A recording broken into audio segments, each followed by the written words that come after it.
प्यारे बच्चों, अज आप +2 क्लास का इंग्लिश का फस्ट लैसन जो book A rainbow of English विचों लिया गया आप उस बारे पढ़ना है। तुसी हुण इंज समझना है भी तुसी क्लास में बैठे हुए हो तो आप लैसन पढ़ रहे हैं। उस लैसन का फस्ट लैसन का नाम हैगा बेटे Hasan's attendance problem. 7 number page पर यह लैसन है। सैक्शन ए दा Hasan's attendance problem written by Sudha Murty. सब तो पहला उस राइटर बारे दस्या है Sudha Murty. Mrs Sudha Murty is a teacher, social worker and a फिलएंथ्रोपिस्ट।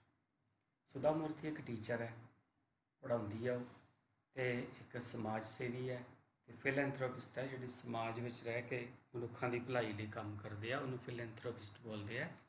Her work speaks more than any words will. उसके काम जड़े बोलते हैं ज़्यादा उसके शब्दों नालों। किसी के शब्द कोई शब्द लिखता है किसी बारे उनकी बजाय उसके काम बोलते हैं। She is the spouse of humble Mr Narayana Murthy. उसके पति का नाम है Mr Narayana Murthy, the founder of Infosys. Infosys company है सॉफ्टवेयर की, उसके फाउंडर सीगे मिस्टर नारायण मूर्ति।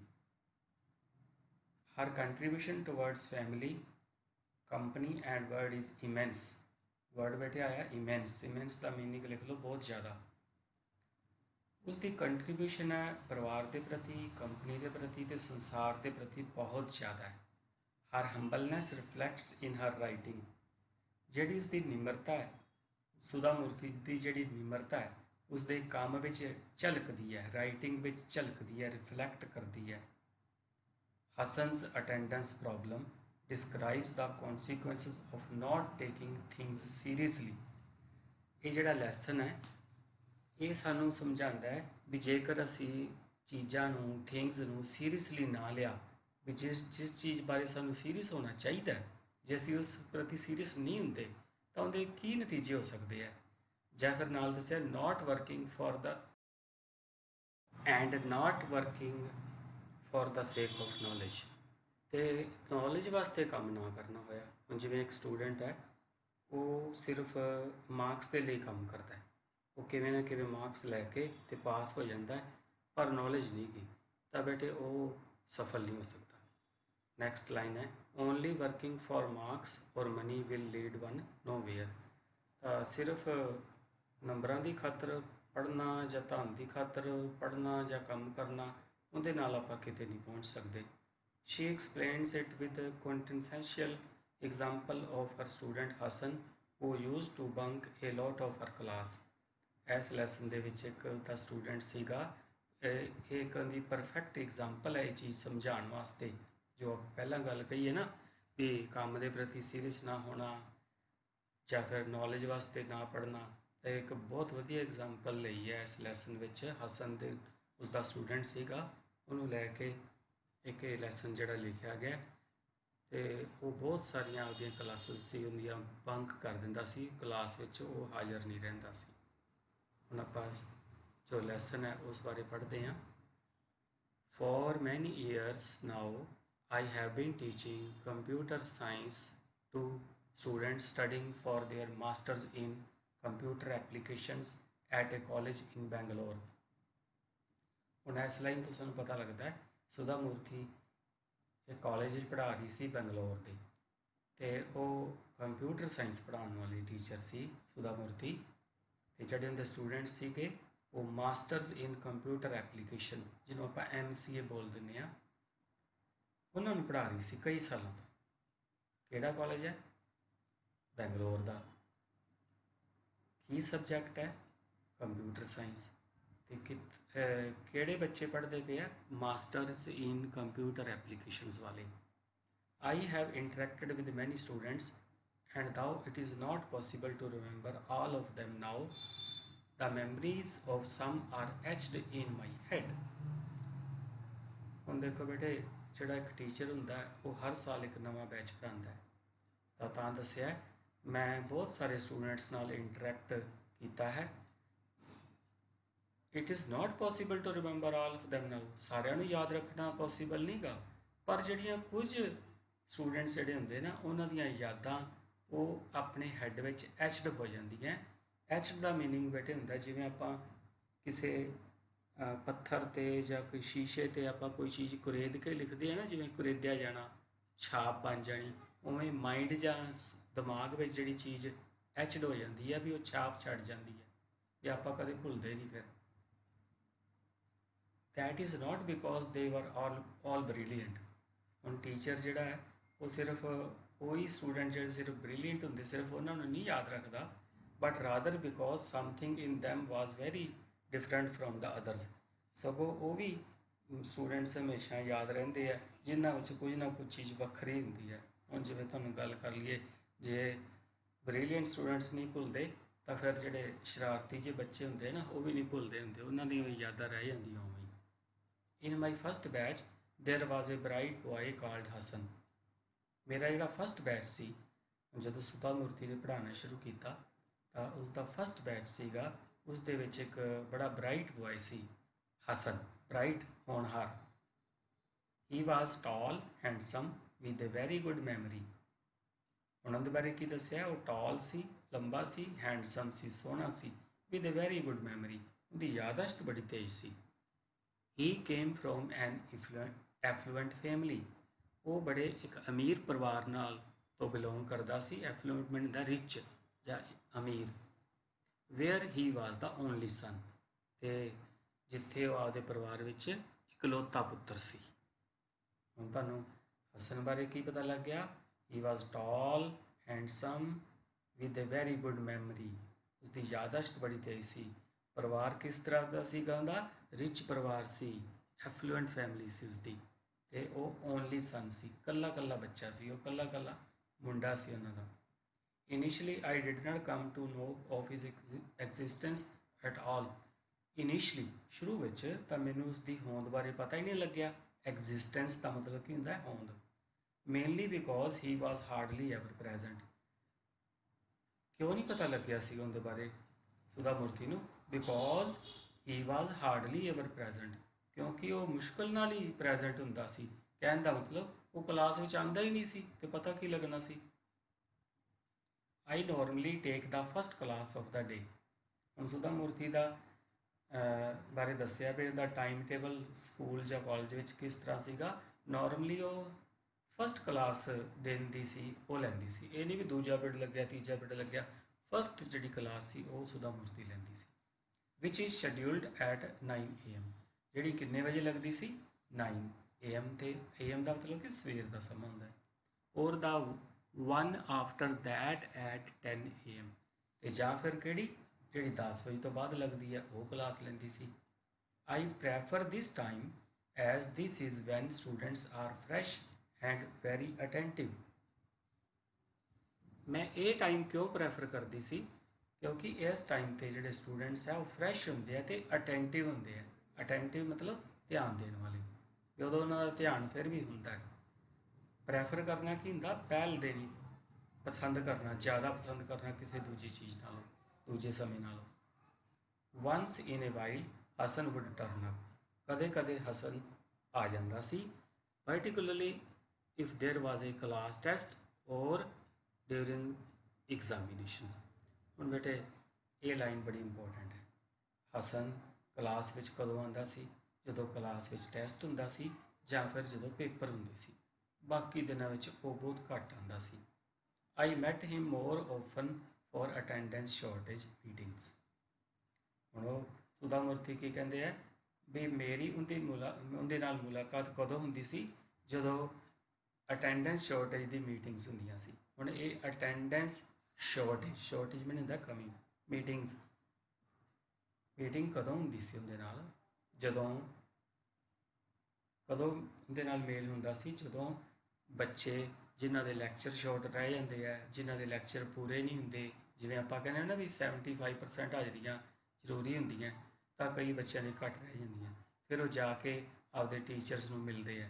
ਤਾਂ ਉਦੋਂ ਬੱਚਿਆਂ ਨੇ ਆ ਕੇ ਮਿਲਣਾ ਹੁੰਦਾ ਸੀ ਨਾ, ਉਦੋਂ ਹਸਨ ਨਾਲ ਜ਼ਿਆਦਾ ਗੱਲ ਹੁੰਦੀ ਸੀ ਜਾਂ ਮੀਟਿੰਗ ਹੁੰਦੀ ਸੀ। He would beg for attendance in such a manner that it was very difficult for me to say no.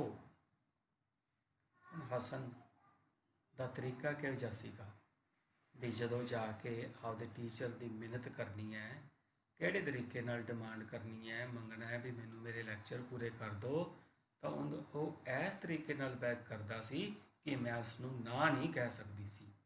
Sometimes I would get upset and tell him no I can't give you attendance. ਕਈ ਵਾਰੀ ਮੈਂ upset ਹੋ ਜਾਂਦੀ ਸੀ, ਮੈਂ ਗੁੱਸੇ 'ਚ ਹੋ ਜਾਣਾ ਜਾਂ ਬੇਚੈਨ ਹੋ ਜਾਂਦੀ ਸੀ ਅਤੇ ਉਸ ਨੂੰ ਕਹਿੰਦੀ ਸੀ ਮੈਂ ਤੈਨੂੰ ਅਟੈਂਡੈਂਸ ਨਹੀਂ ਦੇ ਸਕਦੀ। There should be discipline, discipline होना चाहिए। Yes madam, he would reply अपोलोजेटिकली।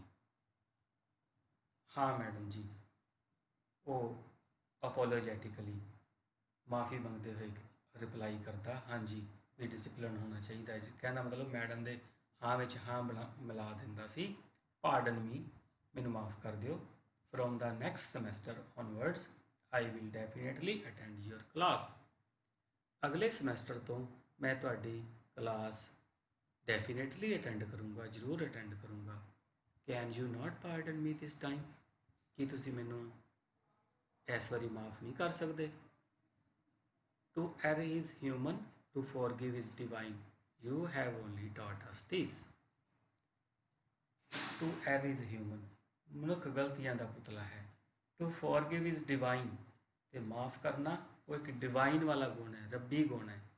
You have only taught this, तुसी ही सानू ये सब कुछ सिखाया है। I could not remain angry for long, मैं ज़्यादा देर तक गुस्से नहीं रह सकती सी।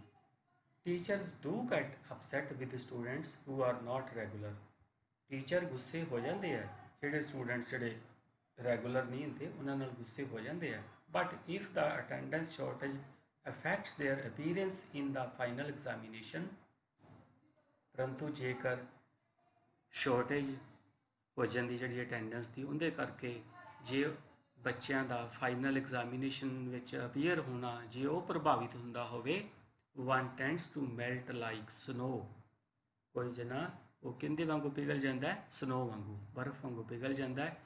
कहने का मतलब जो टीचर नूं लगता है भी जेकर मैनू अटेंडेंस ना दिती, इहदे लैक्चर शॉर्ट हो गए, जे ये पेपर च ना बह सकिया तो इहदा नुकसान होगा, तो फिर मन जिहड़ा वो पिघल जाता है, जिवें स्नो पिघल जाती है। जिवें दस्सिया ना melt like snow against the सन, जिवें सूरज की गर्मी च बर्फ पिघल जाती है, उवें टीचर का दिल भी पिघल जाता है। A good teacher will always wish for the best of her students, a good teacher will always wish for the best of her student, एक चंगा टीचर अपने स्टूडेंट की हमेशा भला चाहता है। Though I do agree discipline is very important too, भावें मैं इस गल नाल सहमत हाँ कि डिसिप्लिन भी बहुत जरूरी है। As he was very bright, Hasan would invariably get a first class in the exam. हुण हसन एक ब्राइट बॉय सी, जिवें आपां नूं पहलां ही दस्सिया वो एक होनहार लड़का सी, वो फस्ट क्लास तो लै ही जाता सी पेपरां च। However before the exam started every semester this drama with Hasan would be repeated. हुण भावें जदों एग्जाम स्टार्ट होने होंदे, हर समैसटर तो पहलां ये ड्रामा रिपीट हुंदा सी। किहड़ा ड्रामा?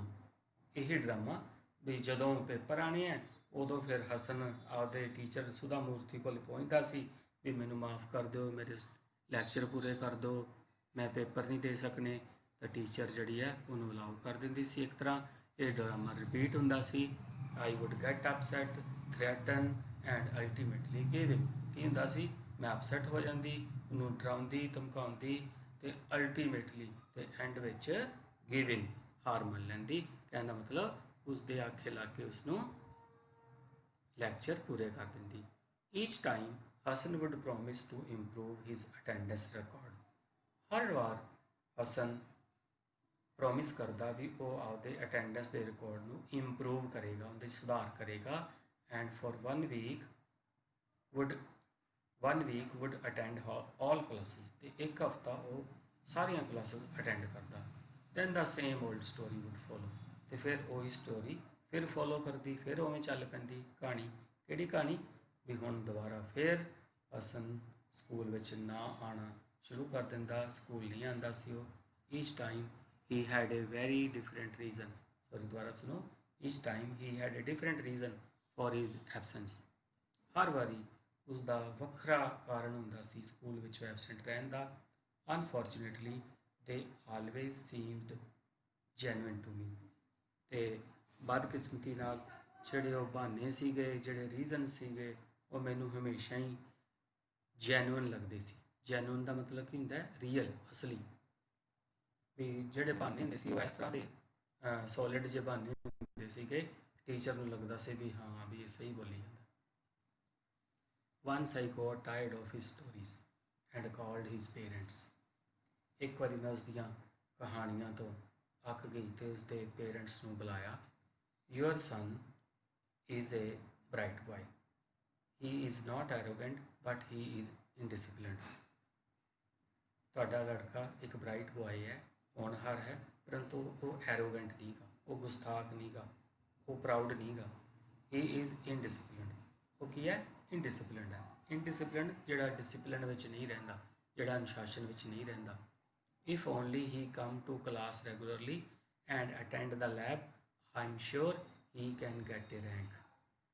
ਜੇਕਰ ਸਿਰਫ ਉਹ ਰੈਗੂਲਰਲੀ ਆਵੇ ਅਤੇ ਲੈਬ ਅਟੈਂਡ ਕਰੇ ਤਾਂ ਮੈਨੂੰ ਪਤਾ ਹੈ ਵੀ ਇਹ ਰੈਂਕ ਲੈ ਕੇ ਜਾ ਸਕਦਾ ਹੈ। ਰੈਂਕ ਕੀ ਹੁੰਦਾ? ਪੋਜੀਸ਼ਨ, ਜਿਵੇਂ first position, second position. I have fail to convince him. मैं इसनूं कन्विंस कराने विच फेल रही हाँ, असफल रही हाँ।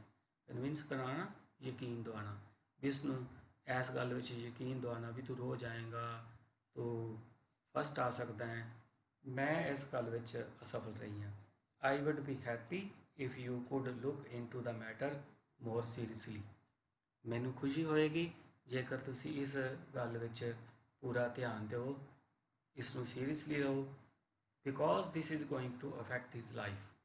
क्योंकि इस नाल इसकी जिंदगी प्रभावित होने वाली है, इसकी जिंदगी ते असर पएगा। I said to them.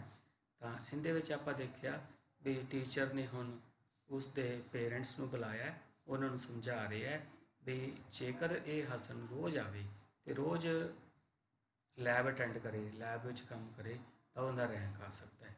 पर मैं इनू समझाउण विच असफल रही हाँ।